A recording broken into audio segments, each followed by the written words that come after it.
So welcome to the What Works Hub for Global Education Annual Conference. We're so excited to see everyone here today and for the days ahead. This is a global partnership working out how to implement education reforms at scale. I think a lot of folks have come because they kind of know what they've signed up for, which is great, but I'll just zip through some highlights. So as we know, and many people in the room have generated the evidence and thinking and thought leadership behind this, there's been this wonderful success where many kids are in school, not everyone, but many more than was before, but there's a learning crisis. Kids are still not acquiring the basic skills, so that's the sad news, but not all hope is lost. We have some increasing evidence on things that can work. And so the challenge before us, the next frontier, is really to scale those things and to implement what works really well and to generate some systematic method to that process. The returns to understanding and digging into implementation are really high. So some work that we've already started to do shows that the return to getting something that we know can work at small scale, implemented well at large scale and across settings, is 5 to 10 times higher than identifying the next effective intervention. Because it's 5 to 10 times higher than identifying the next effective intervention. So really investing in the implementation process has really high returns.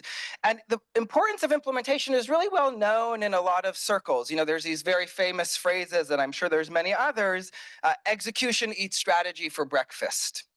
I'm sure people have heard that. There's also a version of this with culture, but execution eats strategy for breakfast. Genius is 1% inspiration and 99% perspiration. And I take the perspiration to be implementation. And so this is really where our focus should be, but these processes of implementation are really underinvested in and understudied.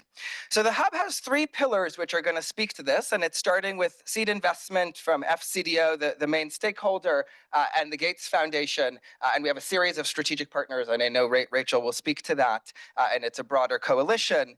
And these pillars are evidence synthesis, so taking the evidence that's out there and making some sense of it and making it practical and useful.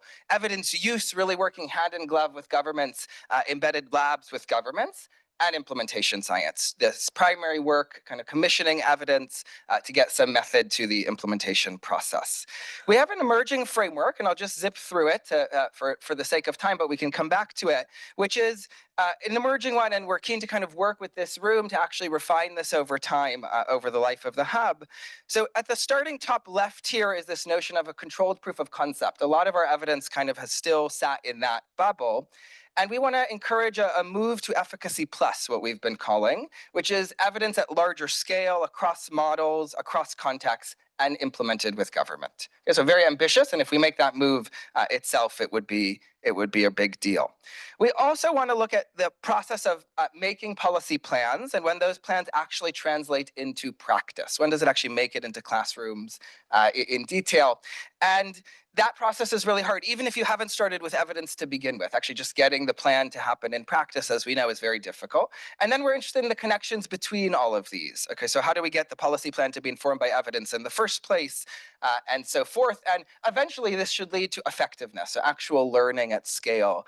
And so this is a simple framework to guide some of our thinking.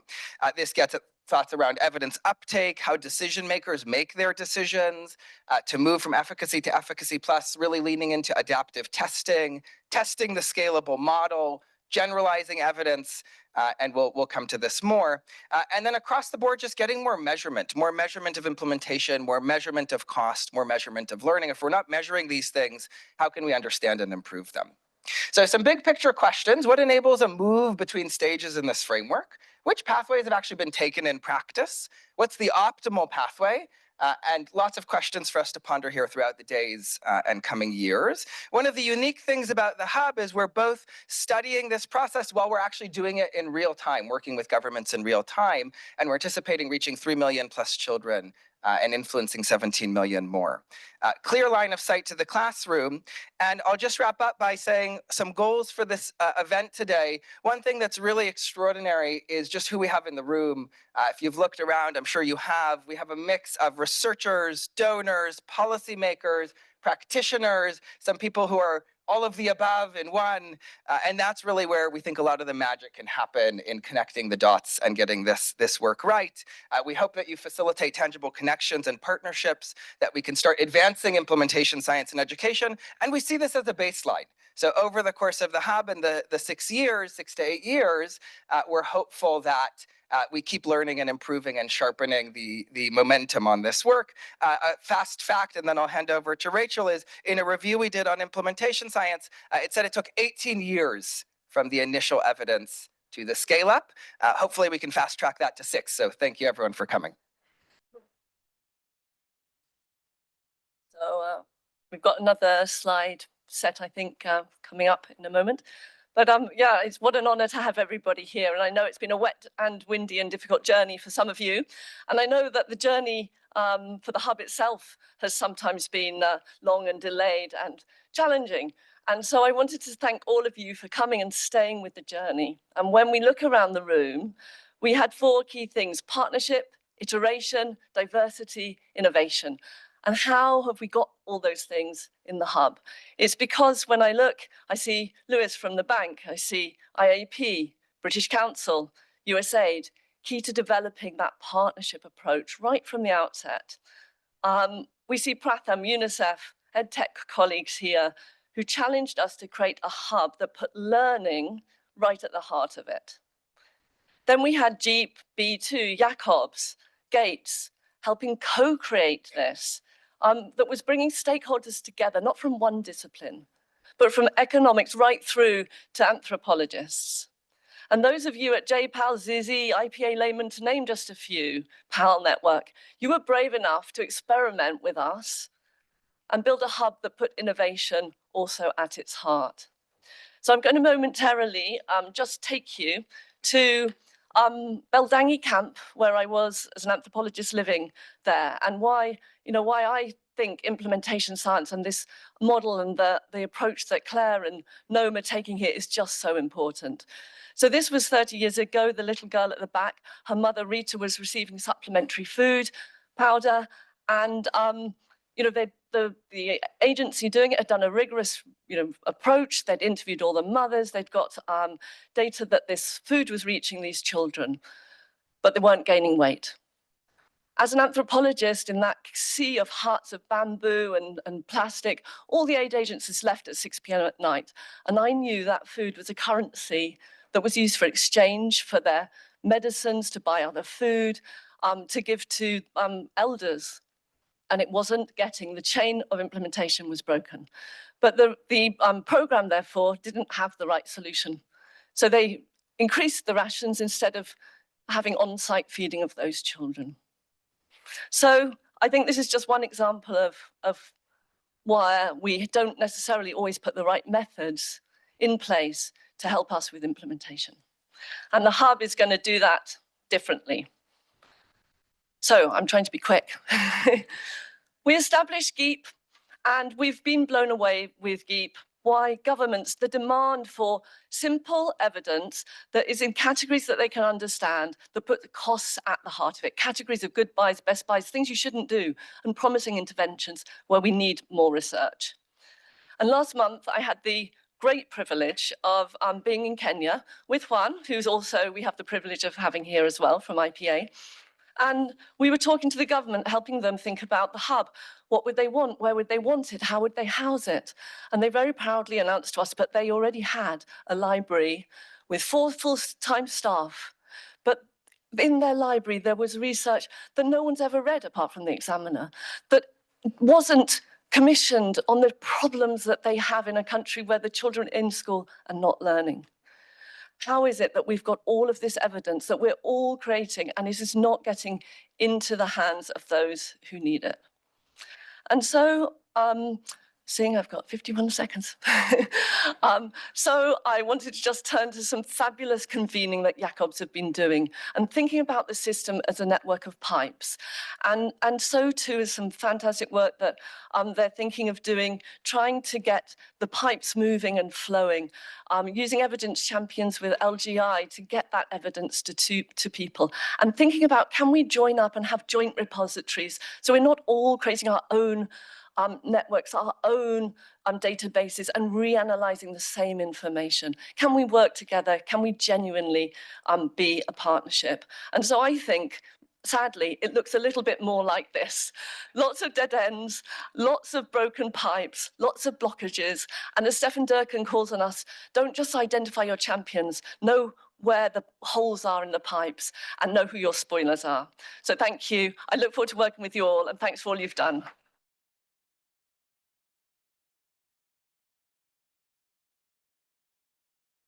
Hey, thank you very much to the Hub for inviting me here and starting this thing off. My name is Tahir Andrabi. I'm a grant recipient of the Hub and head the Pakistan country research team. And my two collaborators in this project, and I've been collaborating for a fair amount of time, are Asim Khaja at Kennedy School, Harvard, and Jishnu Das at Georgetown. And one of the ways we've been thinking about our work and trying to put it in some context, the varied amount of work that we have done on education, is start thinking about it in a system framework. So we want to think about, and I want to put this work around implementation in a system framework. And the key element in a system framework is there is a system which has a number of frictions in there. And so I really want you to think about that what are the frictions in the system? And then how do we alleviate those frictions and moving forward? Okay, so the springboard for this current set of studies that we are starting in What Works is this targeted instruction program, what we call TIP, which has been completed in two parts of Pakistan, one in the Khyber Pakhtunkhwa province, KP, and then in Islamabad. And both are interventions in actual school settings during regular school hours with existing teachers, district monitoring staff. So it's kind of a real world setting within the normal school calendar that differed in the details and in particular the hypotheses that we really wanted to test around targeted instruction. And what I'm going to talk about today, just one second, what I'm going to talk about today is building on the work in KP and the next step. But before we go on, I promised Noam that I will have this figure in my slides. And so this is a side note. We were talking about efficacy and then moving on to effectiveness.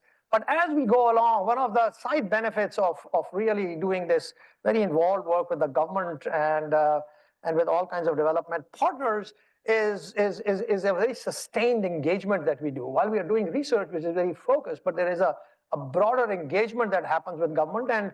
And now for TIP ICT, this summer we signed an MOU with the federal government in Pakistan to formally transfer some of the material that we have developed for regular usage in the classroom. So that's really, which is nice.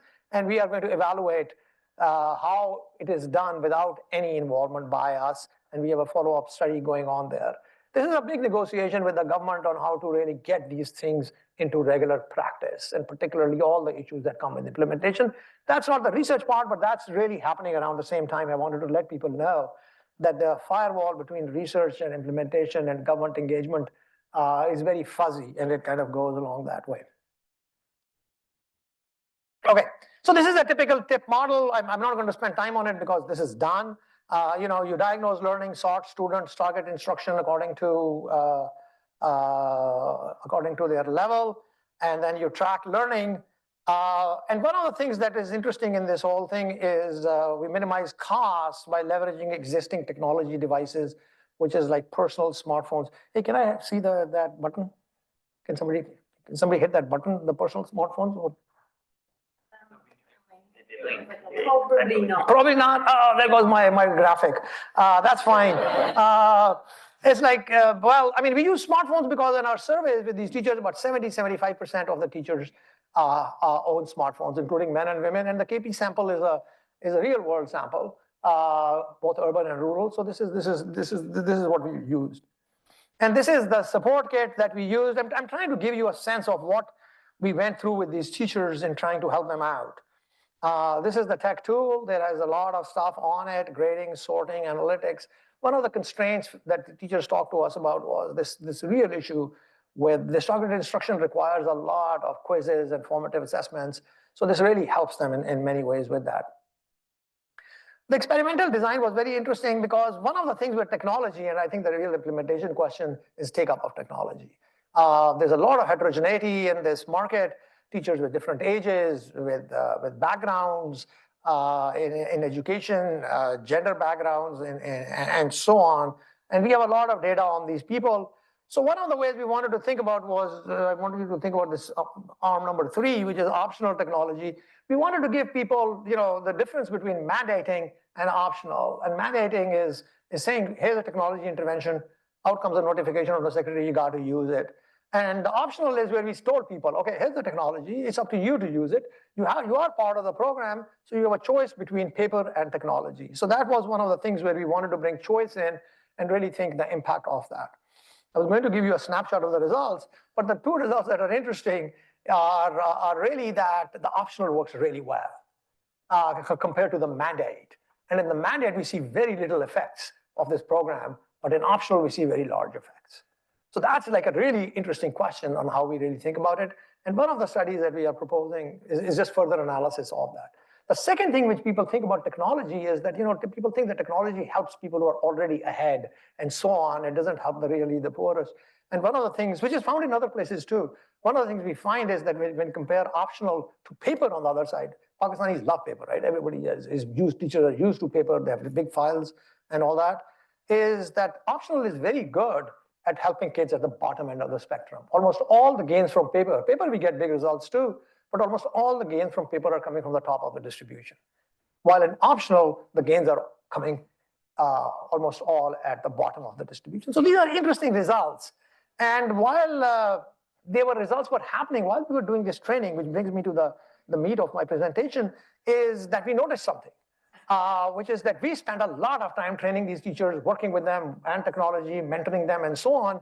But while the program is happening, and even before sometimes it started in different places, a lot of the teachers got transferred out. Okay, so there's a big transfer issue in this, and that's a classic kind of a friction, right, in the system. Here I am spending a lot of money, time, effort to train these people, and in the second week of the program, out of an 8-week program, many of them are gone. So that was something that we started thinking about, and then of course few teachers come into the program who haven't been trained by us. And that to me is the classic move from this efficacy plus to effective. That's the real world setting. And I can't just complain about it and think it's a bug of the system. It actually is a feature of the system. There's nothing we can do about it. It happens. You talk to the secretary, he says, all kinds of reasons. Vacancies exist, new people come in, compassionate grounds, people want to move. It's not that he can do something about it. So we have to deal with it. So to me, that is what I call a real world, a systems view. I need to put this in the framework of the system, and this is a key friction that I have to deal with. So that's what we do in this, right? So this was actually our proposal. So what is interesting is I'll show you the data. So the study is ongoing now. It started now, and we are starting the fieldwork right now. But what is interesting is the transfers happen not just at the teacher level, but also at the head teacher level. So sometimes the head teacher would move. And the role of the head teacher in a primary school in KP is not very well defined. I mean, it's not like he's a school principal or she's a school principal who has much of authority. There are other people who were talking about it yesterday about this. Adrian had this nice paper, Adrian Lucas, on the role of leaders. So but we see these changes in leadership. And so we have to really think about, and these leaders were also trained, right, as whenever they were teachers. A lot of head teachers are also teachers. So this is one of the things where you want to move on. And this is the status right now. So we have started tracking all these people. And we have now tracked most of them. So there were 7,552 teachers that we have tracked in our sample. And 1,300 of them were transferred out.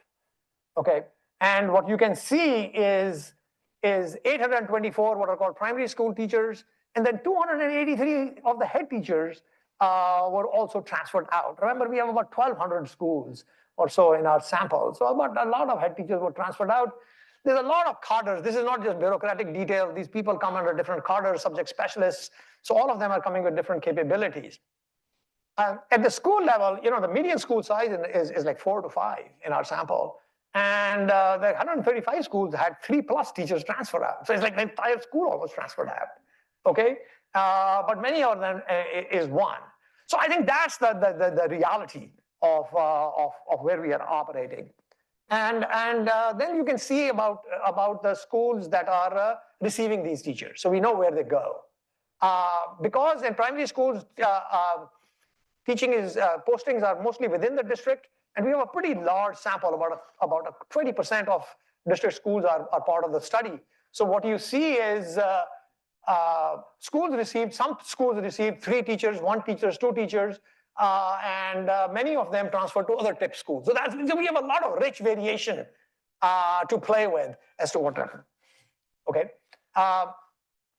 So what is the plan moving forward? The good thing is we have a very nice relationship with the education department in KP. So we are working with them, with the data team, and with the secretary's office, but also the districts. Primary schools are really managed in the districts.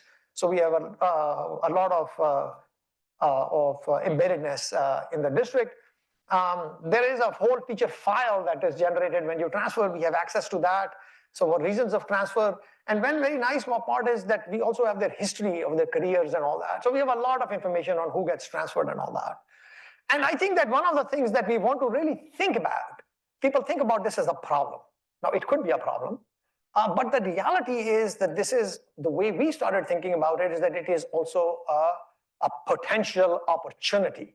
And the opportunity is, here are people who have been trained. We know many of them were quite successful in the classroom, and now they are diffusing through the system. So to me, this is an organic way of achieving possibly scale of moving through the system. So rather than thinking of this as a negative, maybe there is a plus in there. And then you can start thinking about strategically, maybe this is a way to start thinking about transfer when you move people around, maybe move the best teachers to some schools and all that. I talked to the secretary about it, he got very excited. He says, maybe let me start a school with like the 3 best teachers and all this. So this is an idea which is, rather than, what do they say, make lemonade when you have when you're giving lemons. And I think potentially this can be quite powerful. So the idea is that these teachers go in their new setting and we are able to observe them. And what we want to do is to see, do they have an effect in their new school settings? And how do they affect the other people around them when they go into this kind of new school ecosystem? And it could be a function of their capabilities, their knowledge. I teach, I've been teaching for a long time. I ask my students 2 years later how much econometrics they remember. Nothing. No, they remember. They're very good students. But the point is, yes, a lot of us forget stuff that we were taught. And all that. So some of it is that, but of course, as economists, it is also incentives. Do we have an incentive to bring those things in? And I think there is a lot of stuff around schools, the setting that they are in, the external environment, the new teachers, the sociology of the school. So all of those, I think, are really interesting questions for us to see how does innovation persist in a real world setting with these movements and transfers. So it's really almost like an organism, if you want to think about that. Okay, and then we can also do some experiments. One of the things we want to think about is what is the minimal teaching what is the minimal support that they need as we move forward. Training is expensive, it takes time. So fortunately with technology, we can experimentally play with it. We can, give them access to the same technology that they had, and the technology is all developed. We just need a little bit of a help center, so it's not that much, and we can just give them a password. So we can experimentally play around with the fact that refreshing their knowledge, does that help? And then hopefully this should lead to a larger set of studies around management of the school system. The secretaries are quite interested, the education people are excited about it. So that's what it is. The second part, and I have 1 minute and 31 seconds, and I'll just take a little bit of time. This is just this very interesting question of this. Take up of the TIP technology tool. Take up is a very big part around implementation, and we really have this very interesting question about the teachers who took up technology. So you would think take up is a simple question. Okay, who took up technology? Well, technology in our program has a lot of different elements. So the nice thing is with these tech tools, you can get a lot of passive data, which is, every time they do. Some things are pretty easy to measure, some things are really fuzzy. So I think that how we really define take up as who did technology or not, that by itself is going to be quite interesting. And then what we have is we, I want to check the following. Why did not mandated work? Now we think mandate is how policy works, right? You mandate it. But it could be that there is selection bias. Some people know technology better. Some people know themselves better. They will choose opt-in to technology or not. That's the selection bias. But I think there is a second effect when you talk to teachers. So one of the big things is I learn a lot about the world by going into the field, talking to people and all that. And I think that this is, Pakistan is an archaeological dig of interventions. There's been so much stuff that has happened in the school over the last 25 years that when you talk to teachers, they say, hey, there's one more program. My sense is that mandating what is called policy making by notification has a disempowering effect. So maybe bringing people into the choice world is, I still had to thank people. I thought it was my Oscar speech. No, no, okay. So that's what it is. That's the plan.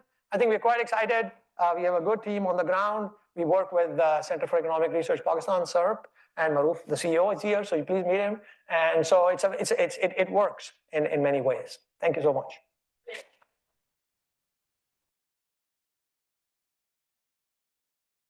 Okay, good morning. My name is James Habyarimana. I'm part of the Tanzania team, and represented also on this team is Dr. Annette Komba, who is the Director General of the Tanzania Institute of Education, Adrian Lucas from the University of Delaware, and Doreen Chris, also from TIE, who I think presented yesterday, and some of you saw that presentation.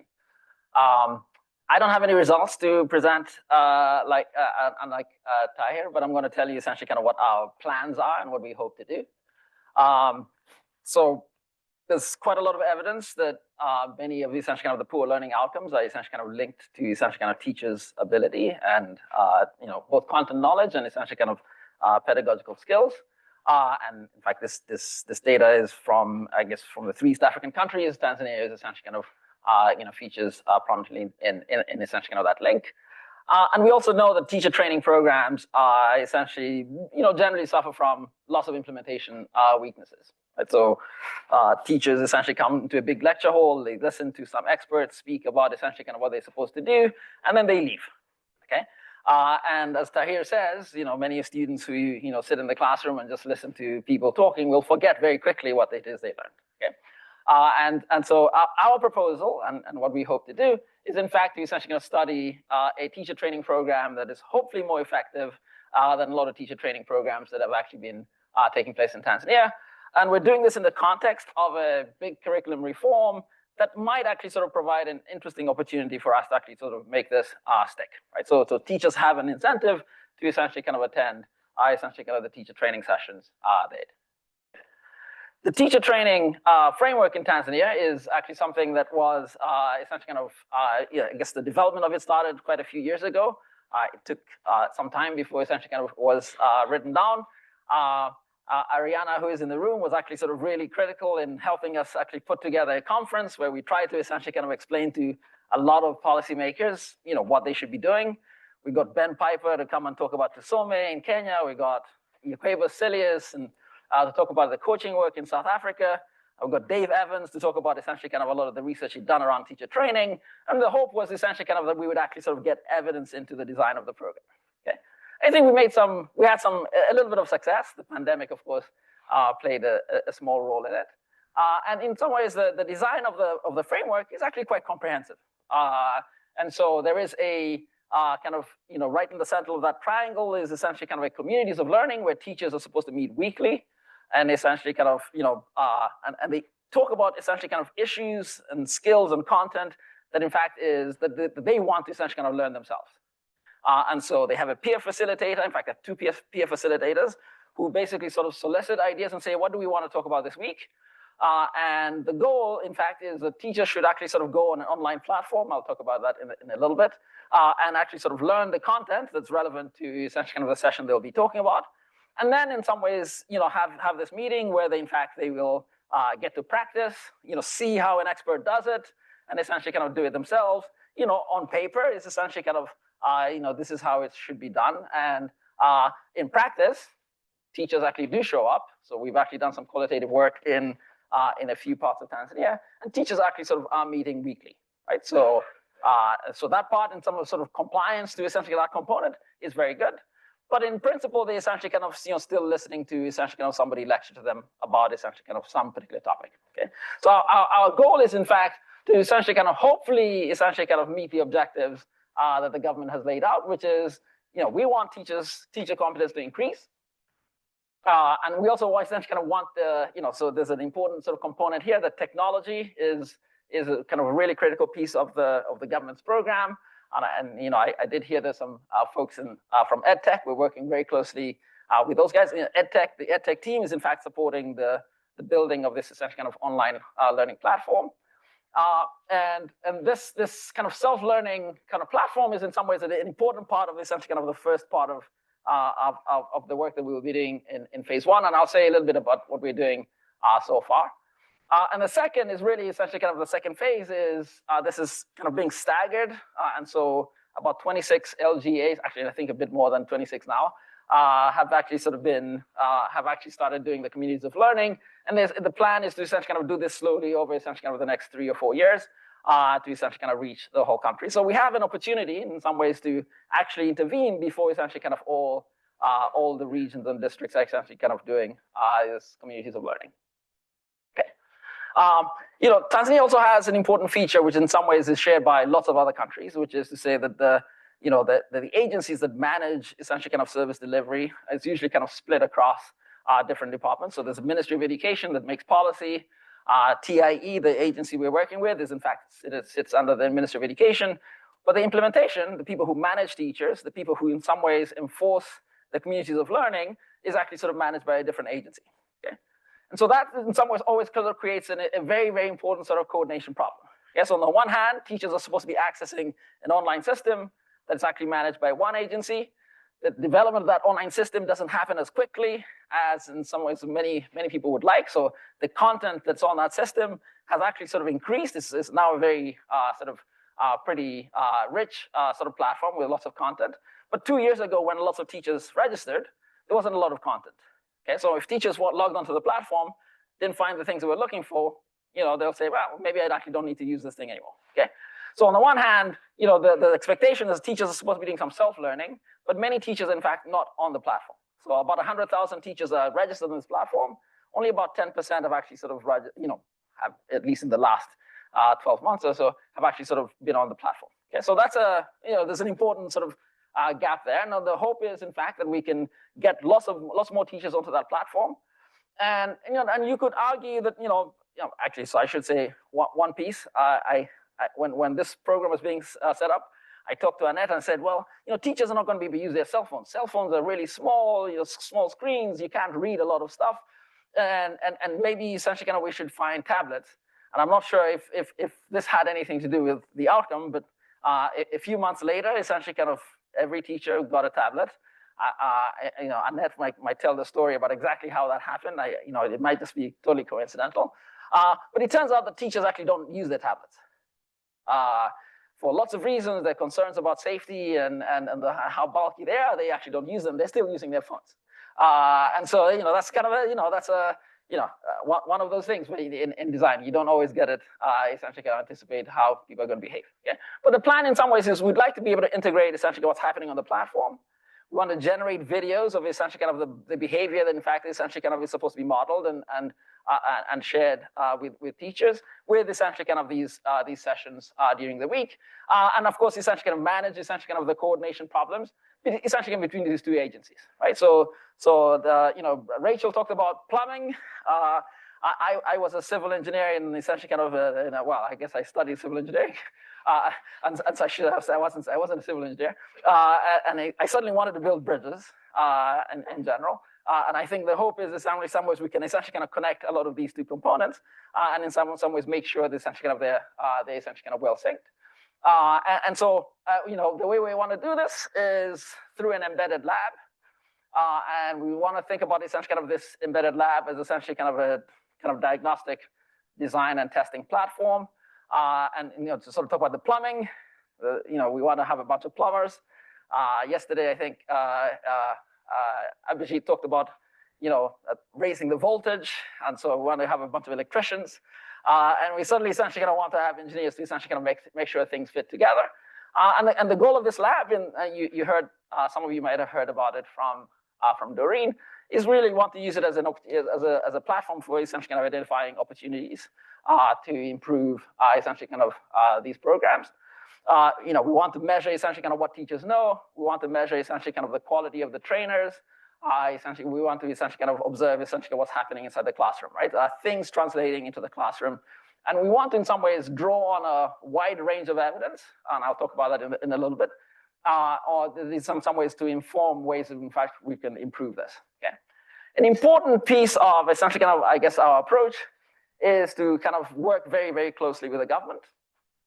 So we have an advisory board that is drawn from largely essentially kind of the government agencies. The plan is to essentially kind of share our findings with this board and essentially kind of get feedback on essentially kind of our ideas for essentially kind of improving these programs. We've tried to design this board in a way that essentially kind of brings in all of the agencies. So the two essentially kind of agencies that actually sort of run education in Tanzania, the two deputy permanent secretaries co-chair this board. And then each of the very kind of important agencies that manage teachers, do quality assurance, essentially kind of the Teacher Service Commission, all of these are essentially kind of key players in our board. And of course, the donors who are essentially kind of have quite a lot of power and influence as well, essentially kind of on our board. The plan is to meet regularly. So we met last February to essentially kind of tell them about what it is we're planning to do. And our hope is to have another meeting essentially kind of either at the end of this year or early in the new year to essentially kind of share essentially kind of what we've done so far. Okay, so lastly, to essentially kind of want to finish in some ways, I want to sort of tell you essentially kind of what we want to do over essentially kind of the next few years. We want to in some ways sort of start in phase one. We really want to essentially kind of work on improving essentially kind of engagement with this platform. So not just logging on. I think we want to make sure that in fact teachers are reading essentially kind of the content they're supposed to be reading, watching the videos that are online, doing the assessments that I essentially kind of want the platform to essentially kind of improve their knowledge. And so in some ways, we want to sort of start with effectively sort of where essentially kind of the government is at the moment, right? So and we want to in some ways use and rely on, so we have an online platform, we can get a lot of data on that platform very quickly. So we can identify in pretty essentially kind of short order, what strategies might be useful. At the moment, we're working on a messaging campaign to try and get teachers to actually sort of log on. And so, some teachers, Tahir talked about age, some teachers are not really good with technology. And so if you ask them to type in a URL, to access a platform, they're not going to do it. But if they have a message sitting on their phone with a URL, they might be more likely to do it. And so in some ways, we're playing with a range of messages, and we're essentially kind of trying to do this sort of in an adaptive way to figure out ways both to get people to log on. Sometimes, when you haven't logged on to any platform that you use in the last 3 years, you forget your password.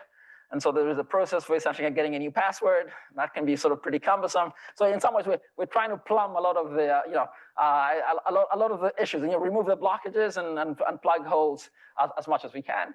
And that's essentially kind of, our phase one work. We're also trying to essentially kind of understand how the new curriculum is being rolled out. And so we're doing a phone survey of teachers to essentially kind of understand, how much training they got, how much support they need, because we want to be able to go back to the government and say, these are the areas that in some ways teachers need support.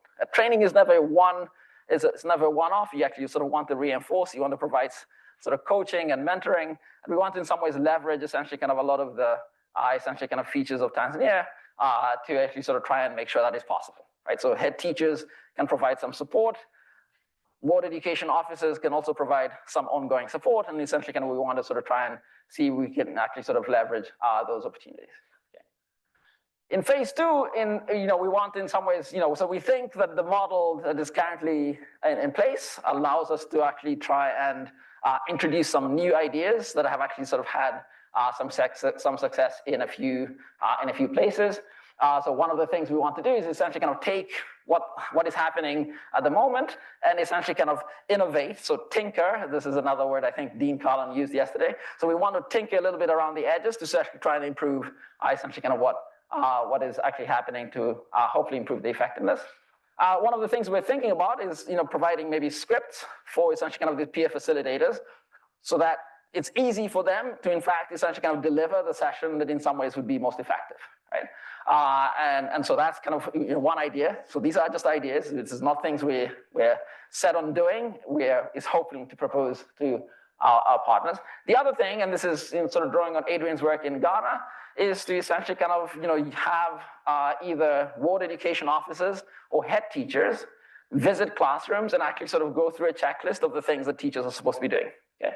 So sending a very strong signal that in fact essentially kind of teachers are expected to change their behavior. Okay? One of the things that Ben Piper kept saying at this conference in 2019 was that teacher training does not essentially kind of have any effect unless essentially kind of teachers actually change their behavior. Okay, and so those are essentially kind of some ideas, and there may be lots of other ideas that we might actually sort of want to try.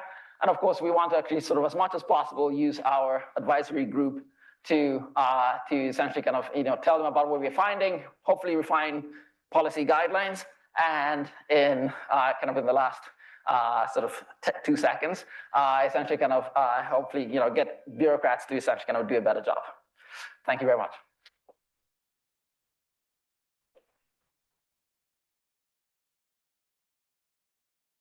So I'm Clare. I'm based at the school here, and I'm working on a project with a much wider team. So Noam, wherever Noam is part of the team. Zara, who I don't think can join us today, but Jen, who just came in. We're all on the team. We're also supported by Jess and Mfura, who I think are also here. And let me put some logos up. This is work that has definitely been part of a collaboration with the governments in the countries we're studying, the Ministry of Education in Ghana and the Ministry of Basic and Secondary School Education in Sierra Leone, and also the Education Outcomes Fund. Wave if you're from EOF. I think they're supposed to be in the room. Anyway, okay, great. Hi, Bethany. And Hadja, who has just come in, is the director of the GEOP Management Unit, and you'll hear lots about GEOP in the next few slides. So let me tell you a bit about the motivation. So Ghana and Sierra Leone face challenges, especially around student access, retention, and learning. They're very familiar problems to everybody in the room, but these countries are taking a really novel approach to tackling the challenges. They're both using an outcomes fund mechanism, and to date, around about £48 million has been invested. The name of the program in Ghana is the GEOP, the Ghana Education Outcomes Project. In Sierra Leone, it is the Sierra Leone Education Innovation Challenge. And forgive me, I'm going to use those acronyms going forwards. And the rationale of these programs is to create a market for impact. And I'm going to try and explain during the presentation what we mean by that. As I said, we're working closely with the governments and with EOF. And our job here as a research team, we weren't involved in the design. I should say this at the outset. We weren't involved in the design of GEOP or SLEIC. We came on board much later. Our job is to really try and unpick how and why this mechanism is working, or if it isn't working, unpack that. So this is what I'm going to try and whiz through. So let me start with the institutional background and tell you what an outcomes fund is and who does what. So it brings together multiple parties. The governments, supported by the education outcomes funds and donors, service providers and social investors. So if we focus on the Sierra Leone picture here, you'll see those three different parties. So government, EOF and the donors first identified a set of schools and set a set of outcome targets. Then social investors come on board and they have funds in performance management, they provide the upfront capital, and then service providers are the ones that actually support the schools to try and improve learning. So you're seeing it's this partnership between three different parties. It is a form of results-based financing, but it's different from most traditional results-based financing models you might be familiar with, partly because the social investor is the agent that is incentivized, to use World Bank terminology, but also because the results are definitely outcomes. It's student learning that is incentivized. It's not activities or outputs, which means the service providers supported by the social investors have an enormous degree of flexibility to innovate and decide what activities they're going to undertake to try and deliver those outcomes. You can't see what's in the details here, but there are theories of change. And the reason I wanted to put it up was just to sort of emphasize what's the impact that's trying to be achieved, like the top level here. And in Sierra Leone, just as an example, it's to improve learning outcomes through scaling of innovative, sustainable interventions. And that's really what the hub is all about. and those need to deliver value for money. So how are service providers selected? So the NGOs were invited to bid to win contracts to deliver outcomes in geographic lots. And the bids that they submitted to the government described what they planned to do if they won the contract. So this is the geographic lots in Ghana. These are the geographic lots in Sierra Leone. Obvious difference, Ghana is not nationwide. I didn't talk about it, but on the previous slide, if you were careful and observant, you would have seen that in Ghana, there was a focus both on schools and also on out-of-school children. And the reason for the focus in the north of Ghana is that out-of-school children is a particularly big problem in those regions. So they were targeting regions where out-of-school children were a big problem.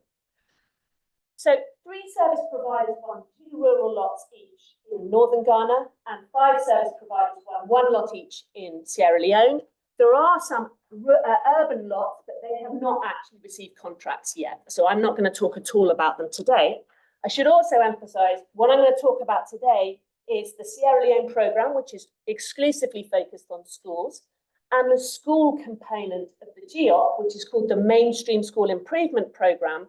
There is another important part of GEOP called the Accelerated Learning Program, which is about getting out-of-school children into school. We are not directly studying the ALP, but I will speak about where we're studying the ALP in schools. What are service providers doing? Well, on the basis, remember here, the thing that you should take away from this is all about a marketplace. There's a lot of flexibility for the market to decide what's best. And so it's an objective study for us to find out what providers are doing. But so far, from reading the bid documents, from looking at EOF's data platform that Bethany knows all about, and interviewing the providers, Jen, wherever Jen is, has already interviewed the service providers in Sierra Leone, and she's undertaken some interviews in Ghana. She's just back from Ghana. What we think those interventions fall into is 5 categories. With teachers, with head teachers, with districts, with parents and caregivers, and with school management committees. And under each of those categories, there's sort of, roughly speaking, the usual suspects of interventions that you might imagine. For example, with teachers, student learning materials, teaching materials, training on structured pedagogy, targeted instruction, SEL pedagogy, safeguarding, and so on. You can read them there. So there's a lot of interventions being undertaken, and each provider will be choosing all of those elements. Okay, so it's an objective study for us to understand which of those they're doing. Which means the study of implementation, which is at the heart of what we're trying to do at the Hub, is crucial to this project. What do they intend to do and what do they actually do? How are service providers being paid? So this is really quite a novel feature of this policy. In year 1, service providers received payments for the activities carried out. So that's just standard form of you say what you did, how many teachers you trained, you get paid on that basis. But from year 2 onwards, and in both countries, this is a 3-year program, from year 2 onwards, the service providers are being paid on the basis of the impact of their activities on student learning. Okay? So even if we have other outcomes that we're trying to target or impacts we're trying to target, the thing that is being contracted on is student learning. And this is a real novelty and something extremely exciting as a researcher. This is being evaluated through an experimental design. Okay? Not the ALP component of GEOP, but the mainstream component of GEOP and all of the SLEIC. So the idea here is to compare student learning between treatment schools where service providers are working and control schools, and then look at the difference. Okay? In Ghana, government measures student literacy, numeracy, and KPMG, is an independent evaluator, comes in and verifies that data and then estimates the impacts. In Sierra Leone, the independent evaluator is measuring and verifying the data. In Ghana, there are 4 separate payments. There are payments for primary 2 girls, primary 2 boys, primary 4 girls, primary 4 boys. And in Sierra Leone, there are just 2 payments. So the key thing here is that in Ghana, it's actually only 2 grades that are being formally incentivized, and that's worth remembering. So this is what we mean by a market for impact. There was ex-ante competition. NGOs could bid to win a geographic lot. You then give them, or let in the formal terminology, an outcomes-based contract, which creates incentives for them to innovate. So there's a market that's trying to generate impact, and then they're measured through an experimental design. What is this experimental design? Let me say a little bit more about it. So in Ghana, the Ministry of Education identified 1,220 schools, primary schools. So this is all focused on basic education. All of the schools in Ghana are part of the Gallup program that some people in this room may be familiar with. And it's in 27 target districts. Remember, they're mainly in the north of Ghana. Schools will randomly assign either to treatment or to control. If they're assigned to treatment, then they work with a service provider. In control, it's business as usual, but they are getting Gallup, which is a big world program alongside that. So 610 treatment schools, 610 control schools. In Sierra Leone, the Ministry of Basic and Secondary School Education identified 650 schools, so a smaller sample, and across all of the districts in Sierra Leone, there are 16 there. As in Ghana, it was schools that were randomized into either treatment or control. So we have 325 treatment, 325 control. So let me tell you a bit about what we as the research team are trying to do. But remember, we are not the people that are trying to measure student learning for the purposes of making payments. That is done independently by KPMG in Ghana and OPM in Sierra Leone, and that's very important. So what we're trying to do is contribute to the learning agenda. This is to try and understand what the best practices are and establish mechanisms for those impacts if we see them, or reasons for null results. And the idea here is to try and learn so that we can inform that scale up, which is the ultimate impact that was sought from the program. So our first research question, which was highly shaped, and we've debated this in workshops. For instance, I was in Accra with Hadjia and the service providers in May, and we went through all of this together. It's very much co-collaboration. What we're trying to do is understand the impact on a low stakes measure of student learning, student holistic skills, so broadening out beyond academic learning, then winding back from that final outcome to intermediate outcomes, so the classroom environment, teacher attendance, student attendance, and then really importantly for the hub, we want to understand practices to improve learning. So this is, you saw that long list of interventions in all of those 5 different categories. Many of them are about training, and there's training on specific practices we want to see used by different agents. So do we see those agents, whether it's teachers, head teachers, parents, caregivers, do we see them doing it? And that's part of measuring implementation. So that's a really important thing for us is, do we see a difference on the practices used in treatment schools versus the practices used in control schools? Because we think that's an obvious part of explaining why you might get outcomes or not. Secondary analysis, we want to understand some heterogeneity. So it's obviously important, there are different lots operated by different service providers. So a first question is, do we see differences across those different lots? And then can we unpick whether the differences, if they exist across lots, are due to the fact that there are different packages being implemented in different lots? Or is it because those lots are contextually very different? So our analysis is going to try and understand what is driving that heterogeneity if we find it in lots. You'll remember that there's different payments made for girls versus boys, and there's a different price given for girls versus boys. So if you achieve a certain amount of learning gain with a girl, you get rewarded more than if you achieve the same amount of learning with a boy. That's the way in which the contract is set up. So we want to understand if there are differences in gender. And then we want to unpick, is it because the provider's focused on specific things with girls? In Ghana, the accelerated learning program is a really important part of GEO, trying to get out of school children into school. So we want to understand whether there's a difference in learning achieved by people who have graduated out of the ALP program and are now placed in mainstream schools versus other students. And in Ghana, we can also look at the impacts across different grades, because only 2 of those grades are going to be incentivized. We also want to undertake more formal mediation analysis, and a big thing for the hub is cost effectiveness. So we also want to look at that. I'm not going to whiz you through this. Sorry, Noam, I've got 30 seconds. But there is the arrows it fits in. Okay? And just to say, just to emphasize for this audience, the thing we really want to get out of this is contributing to the learning agenda. We want to understand what providers are implementing and how it's working so we can think about what to scale. And I'll stop.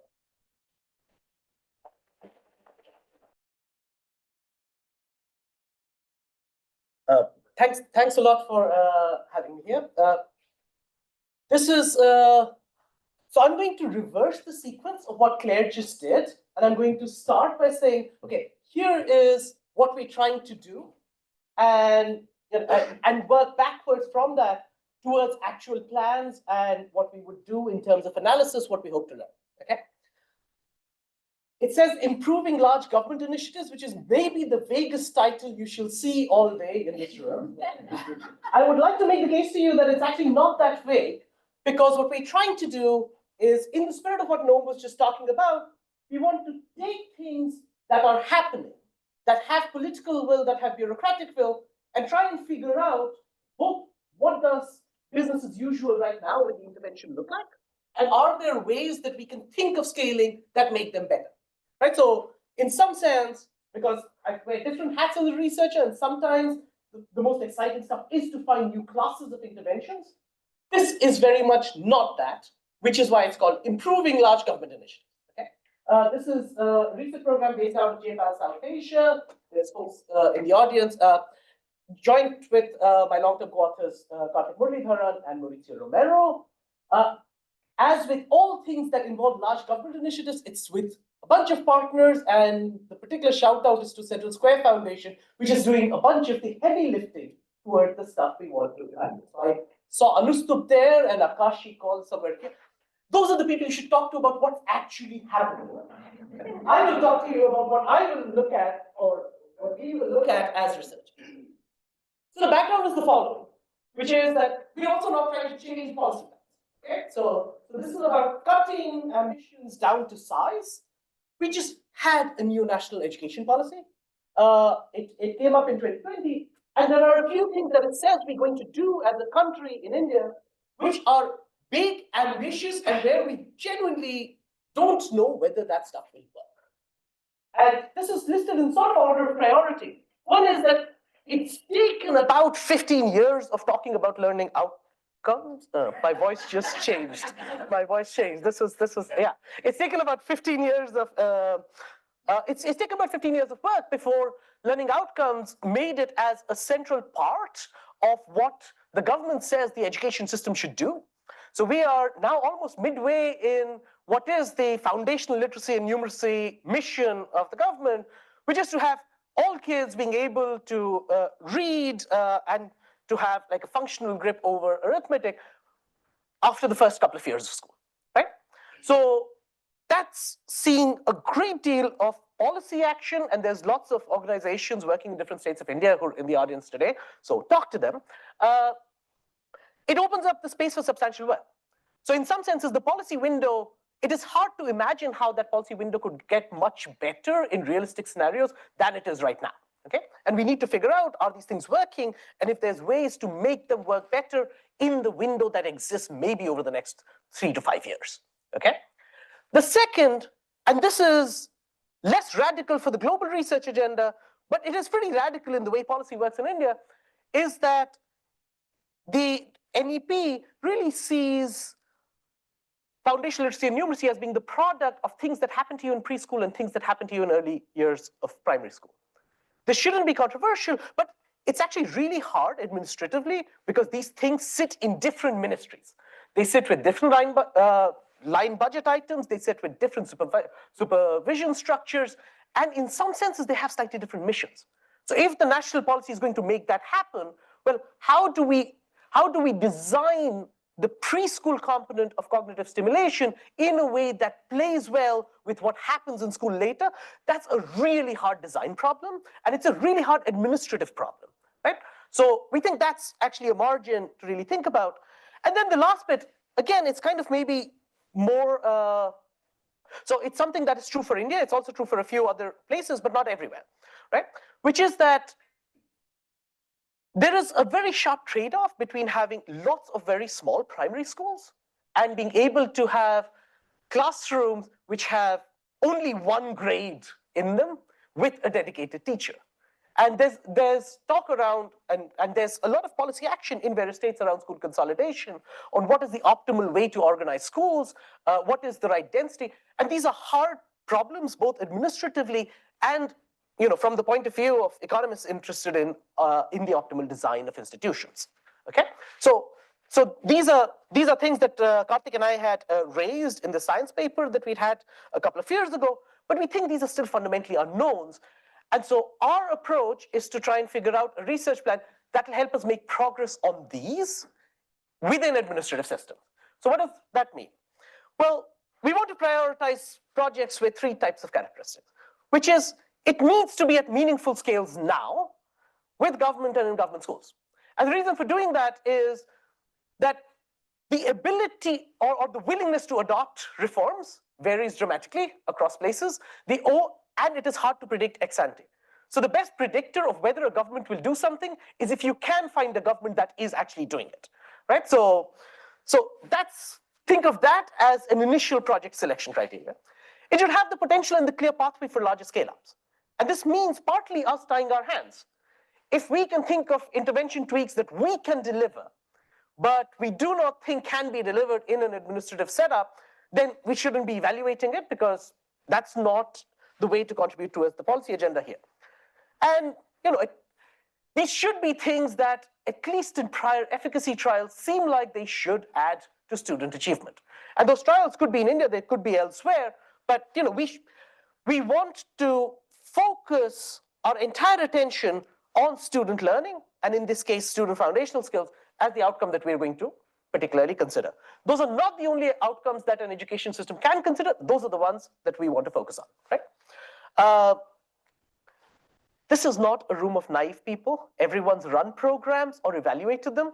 It is impossible to pre-commit 6 years in advance exactly what each government would do at different times. I think what our aspiration here, at least, is to build a body of evidence in about a couple of states over 5 years.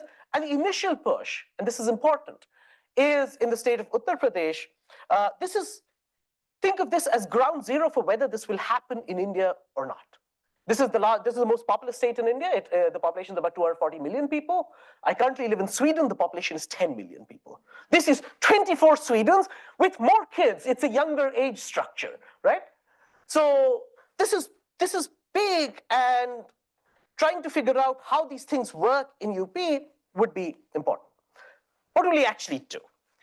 So we've been working simultaneously on the first 2 buckets that I was talking about, which is trying to think about FLN missions and trying to think about how do you bring preschools into thinking about universal FLN.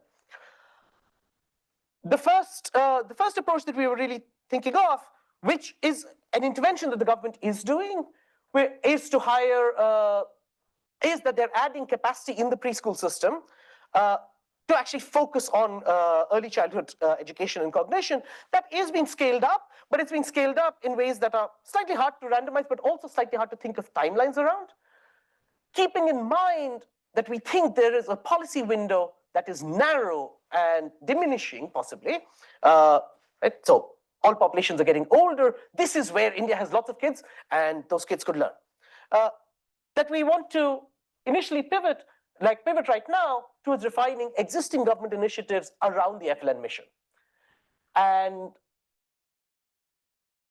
I just want to walk you through the one immediate thing that we think we will do, because we intend to rethink what we do every year, okay? And we want to rethink what we do every year based on what's feasible and what is something that governments look interested in. So what do we want to learn with the FLN mission? Well, one is there is so much policy attention and so much energy given towards it, both in the domestic space and in the international funding and and multilateral agenda. What is the current state of implementation? This is now at a period where, for years, we've designed what optimal packages would look like. there's been tremendous amount of work, and again, like, Anustub there can talk about it, about what should teacher guidebooks look like? What is the process through which things should happen in the school day? What is the optimal versions of teacher training for this? How do you build it in within the supervisory structures that exist? How much of this is actually happening? And how much of this is actually going down towards classroom transactions, right? So think of that as like literally goal one. Take a sense check. The second, and I think this is where we think what we're trying to do really fits in with the ambitions of this hub, is suppose you could think of implementation between 0 and 100, and the current implementation is something like 40. Are there ways that you can raise it to roughly 7? Right? So you're not trying to do new things, you're just trying to do them better. You're trying to make sure that the things that are meant to happen in schools, so things around particular types of ability grouping, of particular uses of workbooks, and particular deliveries of teacher training, well, how much of that is happening, and can we do it in a model that can scale? So the immediate plan is to do this. So our plan is to do this over a sequence of trials. And the first set, where we hope that the baseline would happen within this calendar year, the idea is quite straightforward. Think of the baselines as measuring what is the current state. Think of the control group as measuring what is the current state. And in about 120 schools, to be able to add and we can talk about the exact labeling of this, but something between a coach and a mentor who partly just brings salience to, guys, you were meant to do this. And then this person shows up at the school every couple of weeks, so between 1 and 2 times a month to a school and says, have we been doing this? So think of this as almost like walking through the checklist of what the program was meant to do, and to be able to support teachers in what they need to do. And for us to be able to diagnose the bottlenecks for why people aren't doing what the program's trying to push down. And this comes back to the kind of questions that Tahir was raising earlier.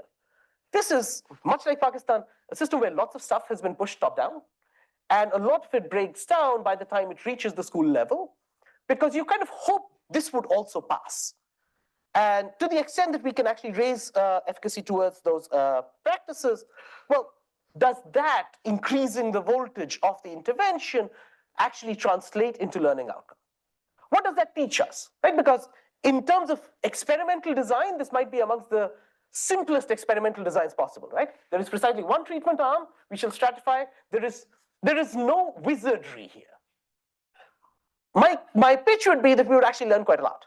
Not only would we learn what is it that is happening right now, you get a clear intention to treat style estimate of a policy relevant intervention. If the problem is salience, if the problem is follow through, that is the type of thing for which capacity can be created, right? It also gives us an efficacy test of whether this package works here. So we know that if you do structured pedagogy, and we know that if you do them in the right combination of things, and you deliver it like Ben Piper in Kenya, you'll get large results. That is not entirely the question here, right? It is, does this package as transacted within this administrative system end up delivering learning outcomes? And we all recognize that these things can vary across context. They can vary across what ex ante look like fairly small differences in how things are organized. And the last bit is something that, is appealing to economists, and it's appealing to me. It's aesthetically pretty, which is that it is possible to think of how do you build in implementation into production functions, and how do you then think of what is it that this bundle changes? Because this is one of the harder things as an economist about such evaluations. Policy programs are bundled. They give you motivation, they give you inputs, they give you training, and as economists, you typically tend to not like bundles, okay? But stuff is bundled in the world for a reason. If there's a way to make that work, where we can put in a little bit of structure and try and figure out exactly what you get, it is possible to do. So it's been done for preschools where, you send in a home visitor. Well, that leads to lots of changes in investments and time use in exactly the quality of what is being transacted. And it's possible to look at those things together. I think something similar is it's plausible for schooling. And then in the last 30 seconds, because like everyone else, I promised Noam that I will have the bubbles and the bubbles will have arrows, okay? The bubbles have arrows. There is a framework here. So the way that I've been motivating this, we start at the bottom right. That's not where we want to end, which is we start with what does practice at scale actually look like, right? So you first need to, smell and test and prod to see what the current system's like. From there, and the solid arrows are where I think stuff is definitely happening, and the dashed arrows are where I think we go towards efficacy, and hopefully that ends up in a loop, but that's in dashes. I'm done. Fantastic, thank you.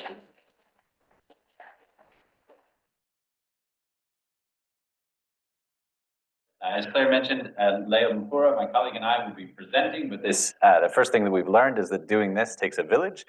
So this is joint work with Clare and Peter Sir-Niels, who are here in the audience, and with Owen Williams and Michael Tusime in the College of Education in Rwanda, who are not, and most importantly, our government partners, especially in NESA, the National Examination Agency.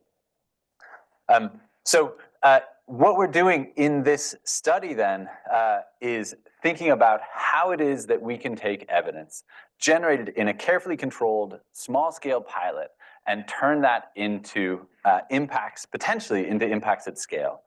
The policy that we're interested in here is something that we learned about in a randomized controlled trial that we ran back over the period from 2015 to 2018, looking at the development of performance contracts for teachers, which would be based holistically on a range of things that teachers do, but perhaps most importantly among those on the learning outcomes that those teachers are delivering in the classroom.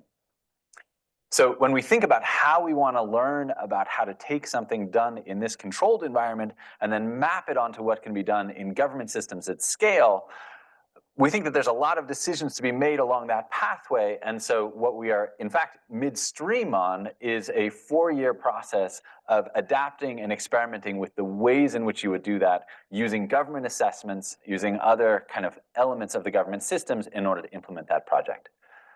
We're fortunate to be doing that under the mandate of a task force on the incorporation of learning outcomes into an existing institution in Rwanda, the Teachers Imihigo. Those are a system of performance contracts that exist for all civil servants in Rwanda, and where there is a learning agenda to figure out how to do that at the national level. And we're doing that through our own vehicle or our shared vehicle of an embedded lab with the Ministry of Education and with our partners at IPA in Rwanda.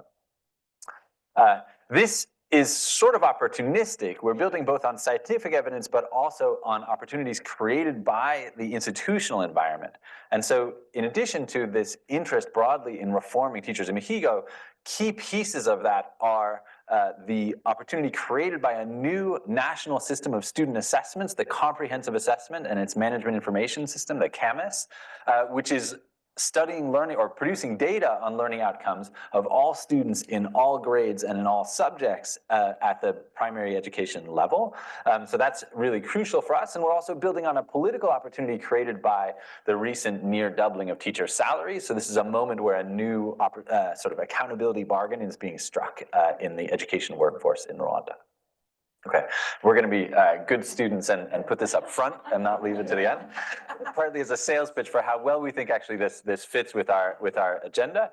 So I think as we think about this, we sort of start from essentially the top left. We have some evidence of efficacy. We see that learning outcomes have improved in the thing that we have piloted previously.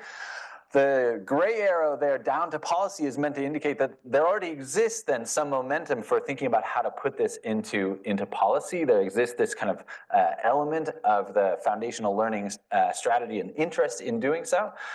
We want to do two things. We want to first generate evidence about how to actually put this into government systems. That's the blue arrow. That's what I'll talk about. And then the hard part really, that's the standard researcher problem, or closer to standard researcher problem. The harder part is what Leo will talk about, which is all the red arrows, which are how do we think about getting that both into policy plans and then into effective implementation.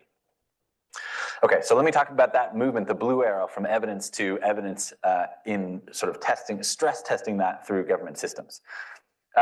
So the way that we're going about doing this is through actually a 500 school trial, 350 schools in the first cohort and an additional 150 schools in a second, where we're thinking about how to adapt and so not only evaluate, make sure that things are doing good, but also adapt multiple versions or test multiple versions of modifications to these contracts and learn about the impacts that they might have.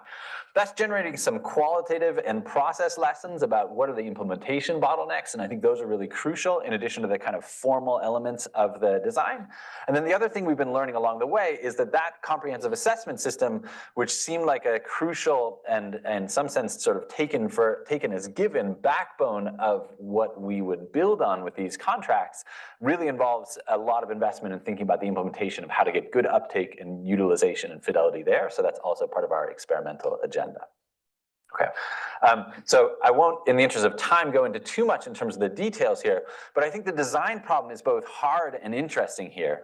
Inherently, we only have a limited number of schools in which we can work, and because this is fundamentally about teachers' annual contracts, we only get so many bites at the apple over the process of thinking about how to refine those contracts and make them work more effectively. So how is it that we could possibly do that? We're essentially doing this in 3 phases. The first phase of that takes a core contract, a base model, which is as close as we can make it to what we've learned about in our prior scientific evidence. That's teachers being evaluated on the basis of what we call the 5 Ps, so their presence, their pedagogy, their participation in the CAMIS system, and the pupil learning that they deliver, and getting payouts that depend on a sort of aggregate score there. And then with some sort of core piece of auditing that goes along that. And then we think about a variety of models that take one dimension of that at a time and modify it. So maybe head teachers should also be observing teachers' inputs into the classroom. Or maybe we should be retesting some pupils to make sure we protect the fidelity of the assessment system. These types of interventions are the things that we're considering. Maybe head teachers themselves should experience incentives that are also aligned with and coherent with this outcome-based idea. In a second phase, and this is what we now turn to under What Works Hub funding, we're thinking about how to refine these models by taking the things that seem to work from those dimensions and experimenting with how we can put them together to learn about complementarities. And then finally, we want to think a little bit about costs, or think a lot about costs and delivery. So as we start to have a sense of what the frontier is of the most impact we can deliver, we can then think about how sensitive that is to things that might save some costs, reducing the roles of some key agents in collecting data, thinking about audit frequencies, these types of things. Let me give you a preview of the kinds of results we've seen in the first phase to give you a flavor of things. So to summarize at a high level across the board, we're seeing positive impacts from these various contract forms on the inputs that teachers deliver into the classroom, with not a lot of differentiation or not a lot of consistent differentiation between the design features when we think about that. So for instance, I'm just showing you a couple, but teachers' preparation, their use of lesson plans is up very substantially under these contracts relative to what the standard practice is.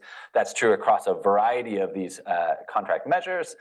It's also true that objective measures or independent measures of their pedagogy based on classroom observations from blinded observers are up substantially relative to status quo practices in the classroom. And then interestingly, when we come to learning, we do actually seem to see this differentiation start to emerge, where there are a couple of these features that really seem crucial to delivering impacts relative to control and that distinguish themselves relative to the sort of base model that we have there. So having head teachers do monitoring seems to be important. Having extra auditing seems to be important in terms of how to deliver better contracts. And as that's convenient for us because we now want to take those leading features and think about how to put them together into better models to push the efficacy frontier. Okay, I'll also say we've had some positive, quite substantial positive impacts on the comprehensive assessment utilization itself and have baked in some kind of side experiments along that, but I won't be able to talk about that in the interest of time. So let me then just conclude and pass over to Leo to say that we're now at this stage of adapting and refining these models. We'll keep the leading features, we'll see how to put them together, and then we'll think about how to save costs in the next phase. Let me turn to you, Leo. The What Works Hub framework and how it fits. I'm actually going to try to explain how through from the evidence plus to policy and practice, how are we going to do that? And the aim of this is just, scaling up this into policy, foundational learning strategy, and also making sure that there are some accompanying document of like ministerial orders, and also make sure that there is implementation at scale.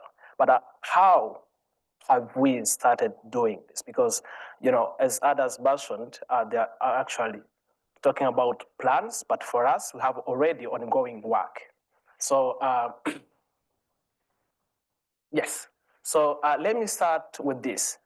So our lab that has been established already, and thanks for the What Works Hub pilot funds, because we're able at least to set up the lab that was now fully working, and following 4 steps. And what we have been doing is, looking at policy challenges. And then I think I have the wrong slide. I'm sorry. I didn't have to go without. Good, thank you. But we start with the policy challenges, and then looking at, what are the issues that the sector of education is facing, and then look at how the policy-driven data evidence creation can be done through the system. And through that, we do system diagnostic, capacity assessment, and so on.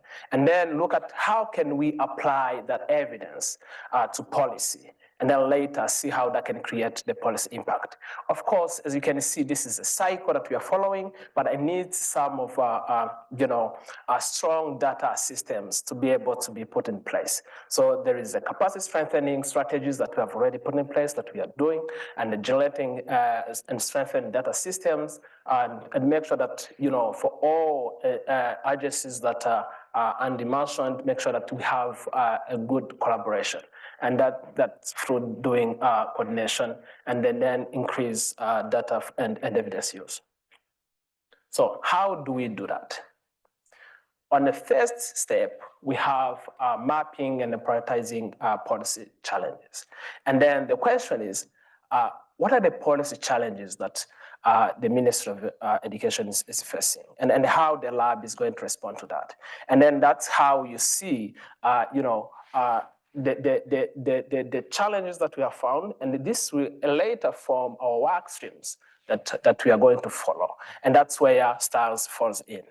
And it's, I will just go back, and this is comprehensive assessment, and then teacher manager information system, STARS, and then making sure that for all we are doing, there is a socialization part of it, so that whenever we are just transitioning out, that sustainability bit is already there. So on next, and then we make sure that there is a policy-driven data evidence generation, and how can the lab really generate that evidence to respond to policy challenges. And this is where the A/B testing that Andy was mentioning that comes in. And then make sure that there is a use. And I think this is also aligned with the hub approach, making sure that evidence generated is informing decisions. Then we go back again and restart. So I want to talk about a little bit on the STARS from pilot to policy. Yesterday, Noam was mentioning that getting an evidence-based intervention scaled up through government system takes around 18 years, right? So I think for us, we are almost at the 10th year, so hopefully it won't take 18 years. But as you can see, we started with the in 2013, and then we went through the process. But now where we are, it's actually getting an approved foundational learning strategy with the STARS component. So, and the STARS component, the foundational learning strategy has 5 pillars, and I will only focus on 2. That is about improving quality instruction and the quality assurance performance management. And this strategy is actually more accelerating progress of foundational learning in the Ministry of Education. So how are we going to do that? Because our study is actually well aligned with this 2 strategy. And then the ministry is actually, lying on us in terms of making sure that these two strategies are well implemented.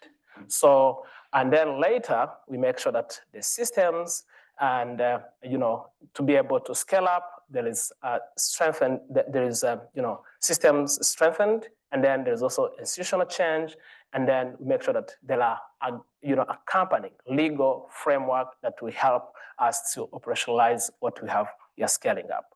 And then to make sure that there is a stability, there is a capacity strengthening of government staff that you are working with.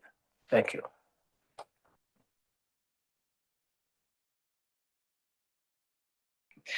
Great. Okay, come on up. Now for a lively Q&A. So, yeah, two things I would just highlight before opening up quickly is, we need another chair, actually. Are you sure? Okay. Okay. Great. Okay. Thank you. And if someone can bring a chair, that would be great. Okay. Thank you. So yes, one is, and I think actually Leo just touched on this very nicely, is there's follow through here. So these things do take time, as we all know. And one thing that we're really excited about as the hub is that we're not starting from scratch. We're building on efforts that have been ongoing. We're trying to have some continuity and longevity because this does take time, as everyone in the room knows. So I think the follow through and continuity is something that's really unusual and that we're really excited about. And the other thing is, and this is why I insisted on the bubbles, so thank you for that, is there is something really radical here that we're not just staying in that efficacy bubble. And actually that is, a lot of the incentives are to stay there. It's tightly controlled, it's small, you can monitor it very carefully. So the fact that all of these efforts are either moving to efficacy plus, moving to policy plans, moving to starting at practice at scale, actually, in some cases, is quite radical. So that's very exciting from our point of view. So we'll open up here to questions, comments, thoughts, and feel free to ask questions on specific projects, but also how you're seeing the threads connect to the broader agenda as well. Yes, and we'll take some from online as well. So I have something here that will tell me what's coming in from online, so I'll also do that. Yes, I think I have to pass this, right? Yeah. That's one mic.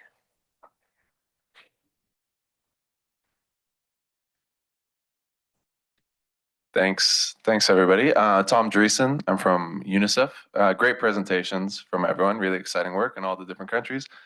I think I have a question for Tahir and a question for Abhijeet. My question for you, Tahir, is, I mean, one of the things that I find, and I work a lot with technology and education a lot of the time, is that when you provide something as a tool for a teacher and you allow that teacher to use that as a tool, generally there's a period in which that teacher has to practice using the tool, try and understand how it is they're going to be using this technology within the classroom. So I was wondering if you had any reflections on when and I think it goes to your question on mandatory versus optional, if you provide something as a tool as mandatory, if the first time a teacher uses it, it doesn't really work out that well, if they have a very negative reaction to it, and maybe that's why you're seeing some of these differences. Because it doesn't surprise me at all that the optional actually seems you have this higher kind of outcome. And Abhijeet, my question I think for you is, I mean, it resonates a lot going to initially at scale programs, working with the government, trying to iterate on these different types of things.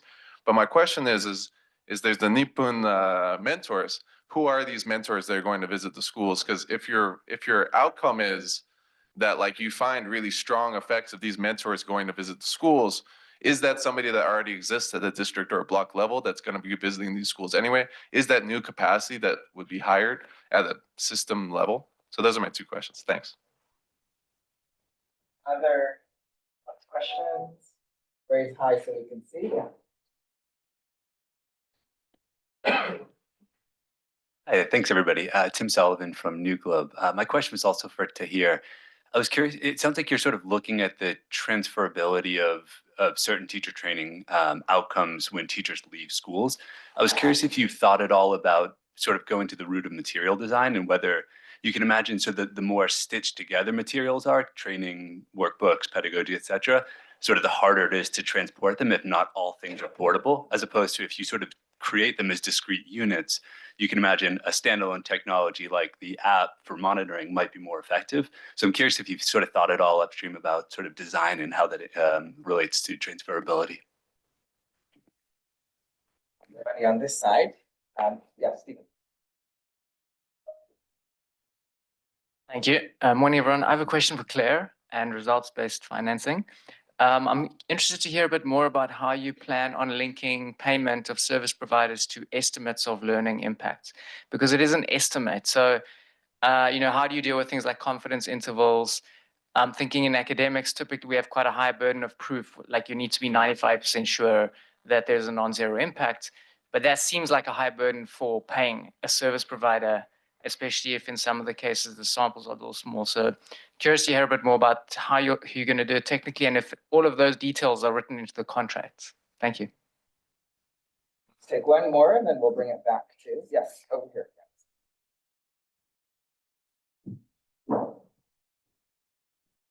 Thank you, and thank you to all the presenters. My name is Sophia D'Angelo from education.org.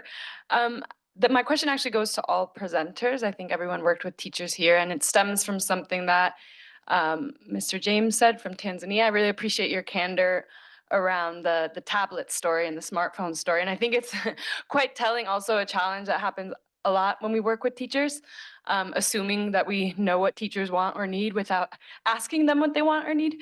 So I just wanted to know if any of these interventions and or the studies themselves are engaging with teachers in the design process, or how teachers' decisions and voice are being included, if at all. I know there's an advisory board, which is a great step, and there's a lot of mention of co-creation with governments, but are teachers or representative teacher unions being included at all? Thank you. Okay, so let's bring it back. I also have one online here from Pauline, who's saying, can each of the speakers speak about how they're integrating gender and social inclusion into their work beyond disaggregating data? Great, so those are a bunch of questions to field.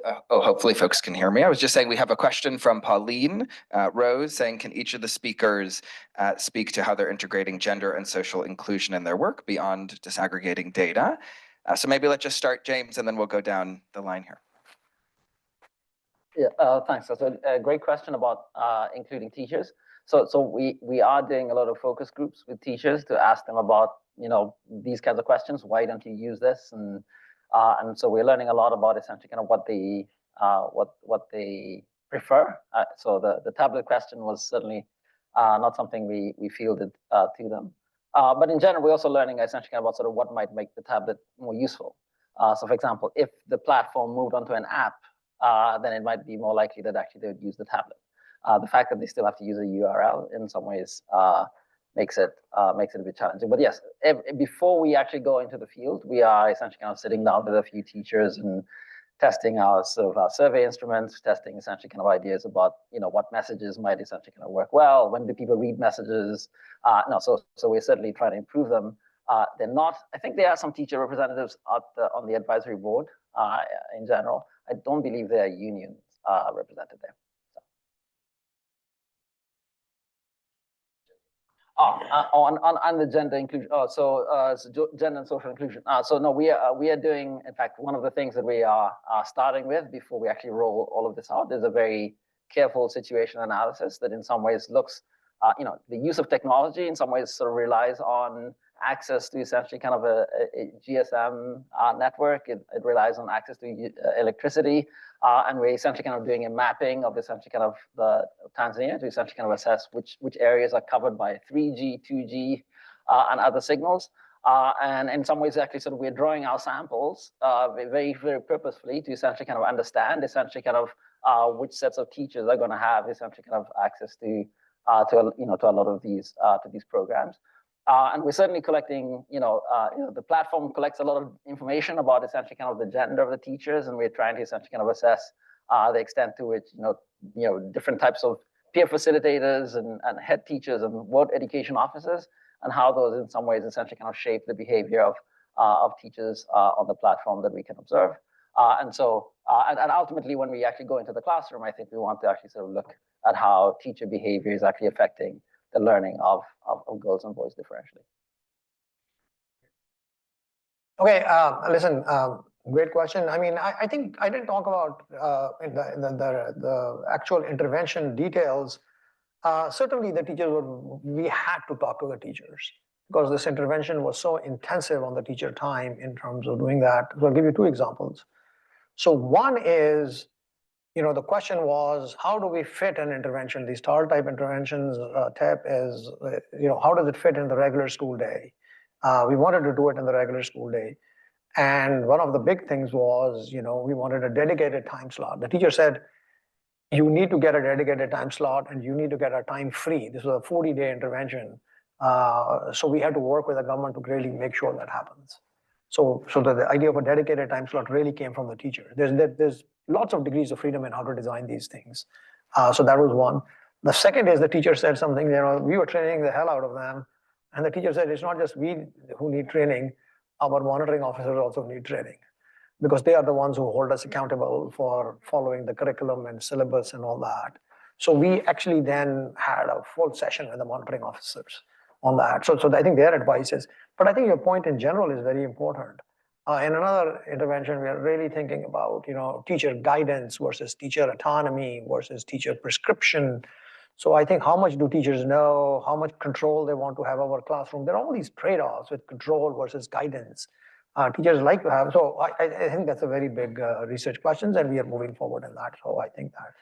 On the question of, learning by doing, I think it's really interesting, right? I mean, do people learn about technology? I think there is a trade-off, right? There's learning by doing, but there is also a very initial burst of enthusiasm when people start.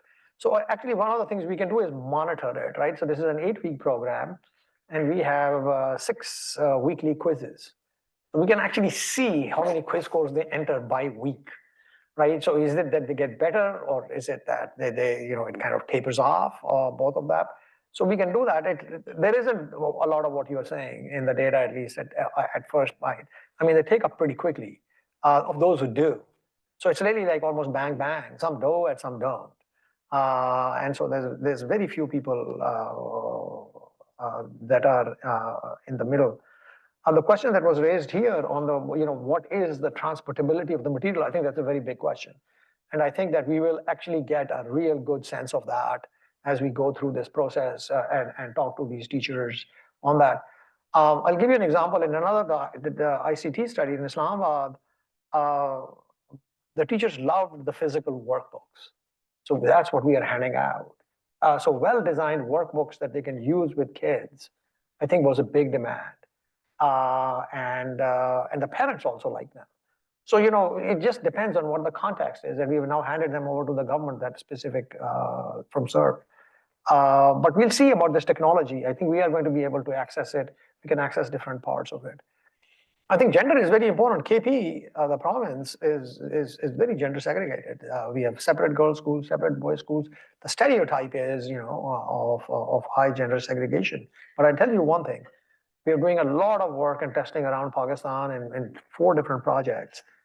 And I think that there is a sea change. I think we are not fully ready to report on it, but I'll give you a preview, which is in KP, the girls, these are rural girls, parda, all that, are outperforming the boys, outperforming the poorest everywhere at all levels. I think this is a sea change, and I'm seeing this in many different settings now. So this is a result which is happening in Pakistan as we speak. It used to be in languages, English and Urdu. English and Urdu in Punjab, the numbers are so far apart now with boys. I don't know whether it's a girl advantage or a boy problem. But also in math is fascinating. So we are really focusing, at least not just disaggregating, but scrutinizing these things. And the female teachers also, and because generally in the literature, there's technology. So, okay. Yeah, thank you so much. I will try to respond on how integrating gender and social inclusion in our work streams. So it's as much on the lab has like 4 pillars, but let me talk about teacher data, teacher management information system. And that's a system that has, all teacher characteristic information. And then, when analyzing, those data, you are able to talk about, how female teachers, characteristics and so on. And then recently, in the descriptive analysis we have done, we have also found that there is actually a gender gap in school leaders. And you realize that they are male dominant in the school leadership than female. And that's actually an issue probably that the government wants to work on. But I also talked about CAMIS, which is another system that gathers all assessment scores. This is also aligned to what Tahir mentioned, because we are seeing girls really outperforming girls are performing boys in low primary school. And this is actually a change that we are seeing, and probably that will continue. I will let my colleague Andy talk about how the gender, the female performing in the school in Mihigo contract. Yeah. Thank you. Yeah. So I'll first talk about the question about who exactly are these people who are going into schools? So this would have to be new capacity, and there's a very good reason for this, which is that the program itself is reasonably well designed. So the existing capacity already has functions related to the program. So if you want to try adding voltage, it needs to be something that wasn't already optimized over. I think the important part there is that this additional capacity not be grad students from really good universities elsewhere who are doing this for a year and who you would struggle to find across district.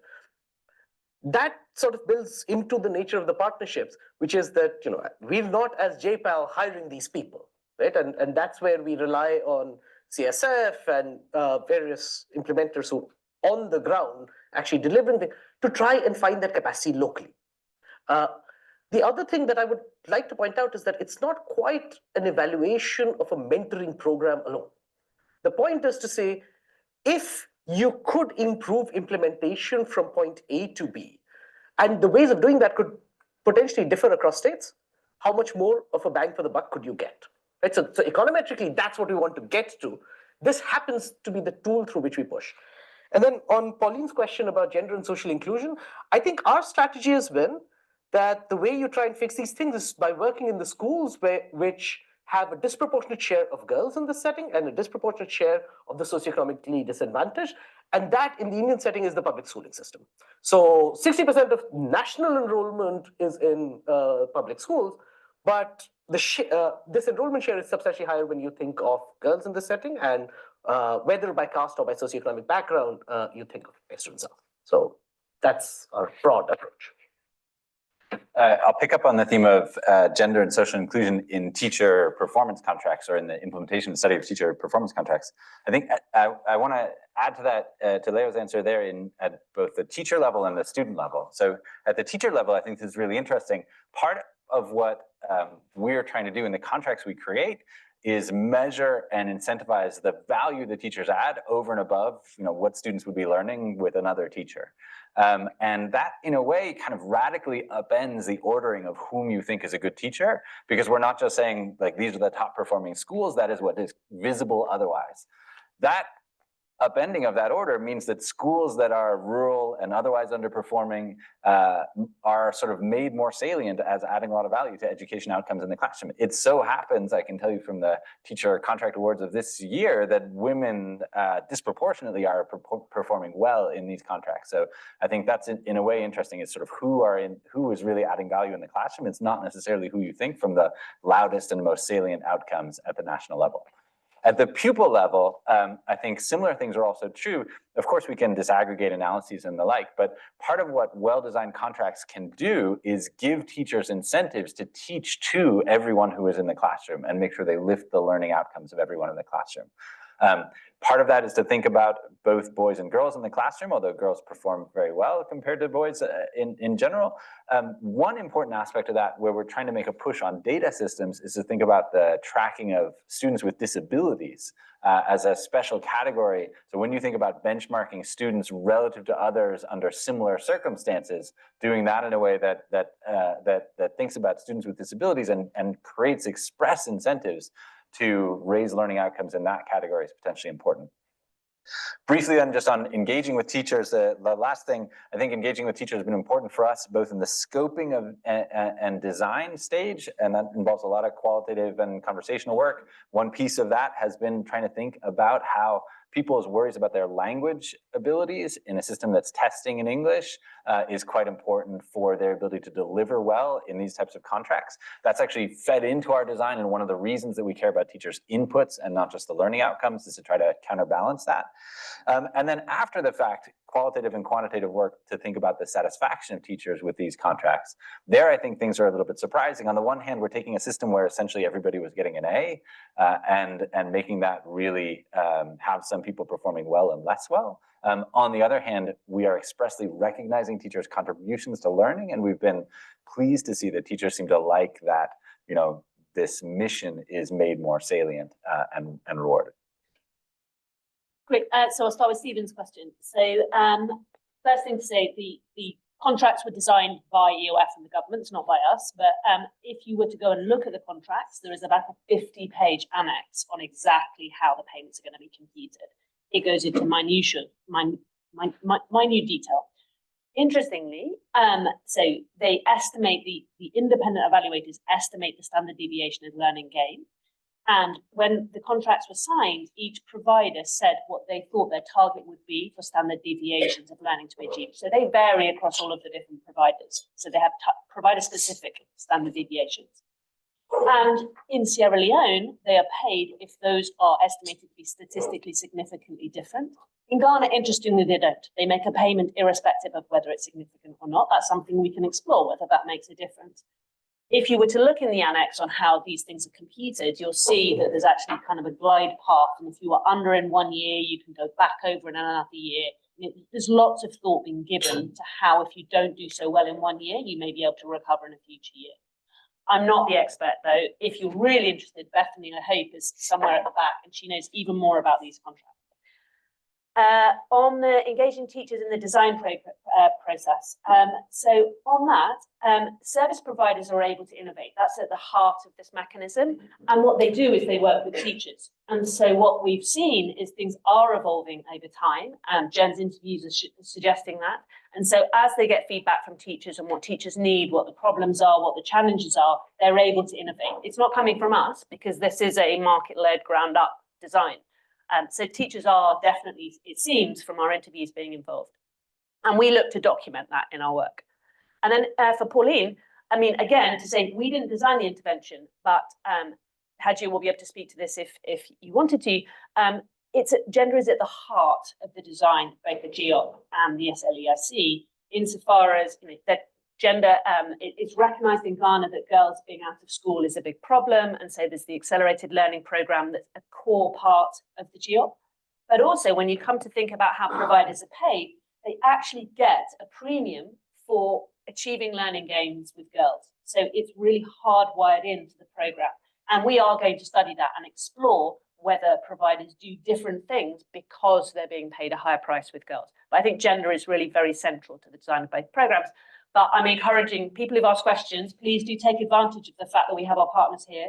Hadji, Director of the Management Unit, and Bethany representing EOF. And I think Chris Birmingham is around somewhere too. So please speak to them too. Great. So we actually don't have time for another round because you gave us so much food for thought. But one thing I will do, there's this question that's come in online from Barbara Burns. It's encouraging that these programs are focused on improving learning. Is there a strategy for making the metrics comparable? So I just wanted to use that question to kind of say something around another aspiration for the hub and this effort, which is we do have common projects where we are encouraging measurement, as I mentioned, of implementation, of cost and of learning across the hub. And the hope is for these metrics to be comparable and integrated into, of course, many people in the room and in the sector are working on these issues.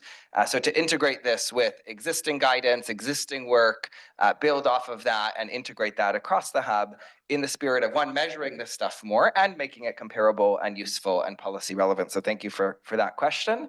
And I have 1 second left. So with that, I will say thank you. Thank you for the panelists, to the audience. And we have a coffee for about...